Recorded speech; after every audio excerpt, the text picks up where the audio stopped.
Challenge study. Today is the session of English speaking course. English speaking course का यह पहला video है। English speaking course का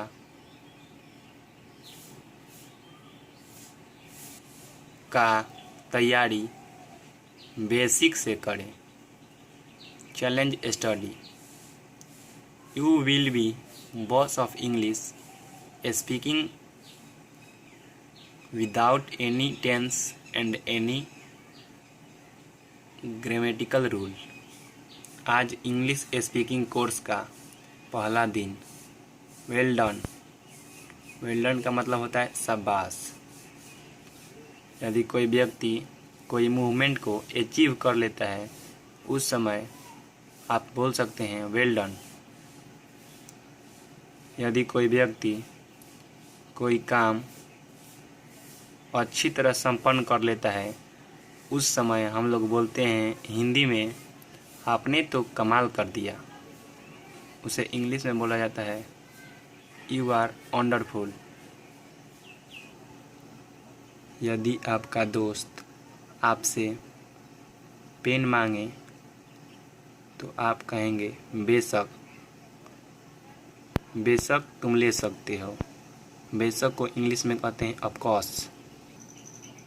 यदि आपका कोई काम बन जाता है उस समय कहते हैं भगवान को लाख शुक्र है या ईश्वर का धन्यवाद। इसको इंग्लिश स्पीकिंग में थैंक गॉड बोला जाएगा। ईश्वर की कृपा से इसे इंग्लिश स्पीकिंग में बाय गॉड्स ग्रेस बोला जाएगा। यदि आपका दोस्त कोई बिजनेस करता है तो आप हिंदी में कहते हैं खुदा आपको बरकत दे। इसे इंग्लिश में बोलेंगे मे गॉड ब्लेस यू। आपको भी को इंग्लिश में बोलते हैं सेम टू यू। बहुत बढ़िया को बोलते हैं इंग्लिश में एक्सेलेंट। बड़े दुख का समाचार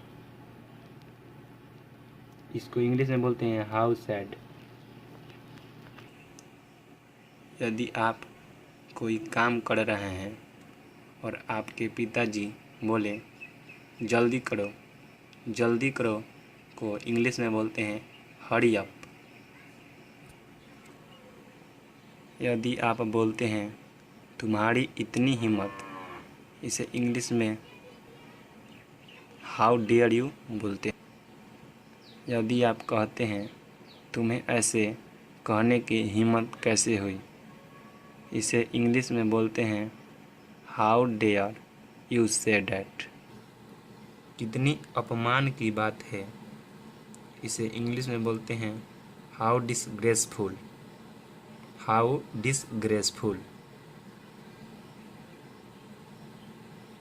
इतनी बुरी बात को इंग्लिश में बोलते हैं हाउ टेरिबल।